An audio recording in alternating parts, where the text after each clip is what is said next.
तो क्या हाल चाल दोस्तों, welcome to the business show. जिन लोगों को नहीं पता, बिजनेस शो में हम बात करते हैं stock market, finance and startup से रिलेटेड न्यूज़ के बारे में, जो आपको मेन स्ट्रीम मीडिया पे नहीं मिलेगा, क्योंकि मेन स्ट्रीम मीडिया पे तो कुछ ये सब चलता रहता है। ड्रग दो, ड्रग दो, ड्रग दो, ड्रग दो, ड्रग दो, मुझे ड्रग दो।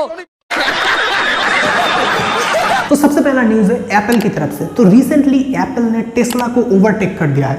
जी हाँ, अब खुद सोचिए कि टेस्ला को ओवरटेक किया है तो आपके दिमाग में सबसे पहले क्या आएगा? शायद मार्केट कैप के बारे में ओवरटेक किया होगा, सेल्स ग्रोथ के बारे में किया होगा, प्रॉफिट ग्रोथ के बारे में किया होगा।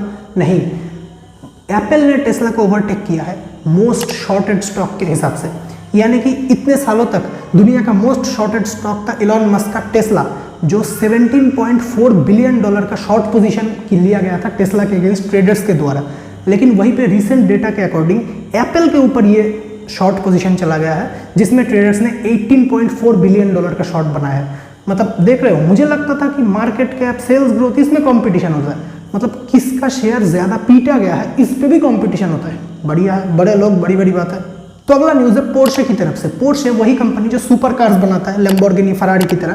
तो पोर्शे क्या करने वाला है? पोर्शे अपना 9.4 बिलियन डॉलर का आईपीओ लाने वाला है 78 बिलियन डॉलर के वैल्यूएशन पे। तो आपको क्या लगता है, आप क्या पोर्शे में इन्वेस्ट करना चाहोगे अगर आपके पास अपॉर्चुनिटी हो, या फिर आपको पोर्शे के ऊपर उतना ज़्यादा भरोसा नहीं है, आपको लैम्बोर्गिनी, फरारी ये सब कार अच्छा लगता है?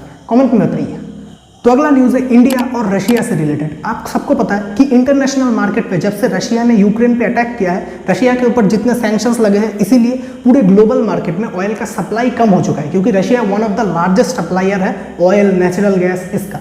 तो जब किसी चीज़ का, इकोनॉमिक्स का सिंपल रूल है, किसी चीज़ का डिमांड लो होता है, डिमांड हाई होता है एंड सप्लाई लिमिटेड हो जाता है, उसका प्राइस ग्रो होता है। तो सेम ऑयल के केस में भी हुआ। लेकिन यहाँ पे क्योंकि रशिया को भी अपना इकोनॉमी सर्वाइव करवाना था, इसीलिए रशिया ने इंडिया को सस्ते दाम पे तेल बेचा और इंडिया ने भी भर भर के तेल खरीदा।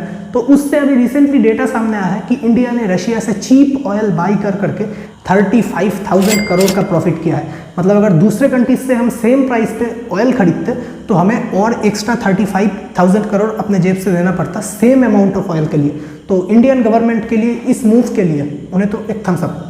तो अगला न्यूज़ है हीरो मोटरकॉर्प से रिलेटेड। हीरो मोटरकॉर्प और हिंदुस्तान पेट्रोलियम ये दोनों कोलैबोरेशन कर रहे हैं ताकि वो देश के हर कोने में चार्जिंग स्टेशन ओपन कर सकें। लेकिन ये चार्जिंग स्टेशन 4 व्हीलर्स के लिए नहीं, सिर्फ 2 व्हीलर्स के लिए होगा। तो अगर आप एक बाइकर हैं और 2 व्हीलर इलेक्ट्रिक बाइक खरीदना चाहते हैं तो सोच सकते हैं, क्योंकि अब हिंदुस्तान पेट्रोलियम पे पेट्रोल के साथ साथ आपको चार्जिंग स्टेशन भी मिलेंगे। तो अगला न्यूज़ है विप्रो की तरफ से। मैंने कुछ दिन पहले आपको न्यूज़ में बताया था कि विप्रो के बाद इन्फोसिस ने भी अपने एम्प्लॉइज से कह दिया है कि आपसे मून लाइटिंग आप नहीं कर सकते। जिन लोगों को नहीं पता मून लाइटिंग क्या है, मून लाइटिंग बेसिकली 2 शिफ्ट करना होता है। फॉर एग्जाम्पल, आप दिन में विप्रो के लिए काम कर रहे हो, रात को टीसीएस के लिए काम कर रहे हो, ये होता है मून लाइटिंग। तो रिसेंटली विप्रो ने अपने 300 एम्प्लॉइज को फायर कर दिया, ये कहते हुए कि तुम लोग मून लाइटिंग कर रहे थे तो हमारे कंपनी में तुम लोगों का कोई जगह नहीं है। तो bye bye, tata, good bye, गया। तो अगला न्यूज़ है यूएसए के फेडरल रिजर्व की तरफ से। तो फेडरल रिजर्व ने यूएसए में 75 पॉइंट से इंटरेस्ट रेट हाइक किया है, यानी कि फिर से उन्होंने हाइक किया है। मतलब इंडिया में जो रेपो रेट है वहीं पे इंटरेस्ट रेट है, जिसके चलते वो यूएसए का इन्फ्लेशन को कंट्रोल में कर सके। तो देखते हैं क्या होता है। तो इसी से रिलेटेड अगला न्यूज़ है वर्ल्ड बैंक ने एक रिपोर्ट पेश किया है, जिसमें उन्होंने कहा है जिस तरीके से पूरे दुनिया में इन्फ्लेशन ग्रो हो रहा है एंड उस इन्फ्लेशन को कंट्रोल में करने के लिए पूरे दुनिया के सेंट्रल बैंक्स, चाहे इंडिया का आरबीआई ले लो, यूएस में फेडरल रिजर्व ले लो, चाइना में बैंक ऑफ चाइना ले लो, ये सब जिस स्पीड से अपने इंटरेस्ट रेट्स हाइक कर रहे हैं, इंडिया में जो रेपो रेट है वो हाइक किया जा रहा है, इसके चलते वर्ल्ड बैंक का कहना है कि 2023 में मोस्ट प्रोबेबली एक ग्लोबल रिसेशन आने वाला है। बाय द वे, इसके ऊपर एक डिटेल वीडियो जल्दी आने वाला है चैनल पे, तो चैनल को सब्सक्राइब कर लेना। तो रिसेंटली सीबीआई ने एजीबी शिपयार्ड के जो फाउंडर थे ऋषि अग्रवाल, उनको अरेस्ट किया है और उनके रिलेटेड जो मतलब सीबीआई के पास जो एलिगेशन है कि उन्होंने 22,800 करोड़ का स्कैम किया है। तो देखते हैं क्या होता है। तो अगला न्यूज़ है गौतम अदानी की तरफ से। गौतम अदानी ने, हम सबको पता है, अंबुजा एंड उसके अंडर में एसीसी को खरीद लिया था।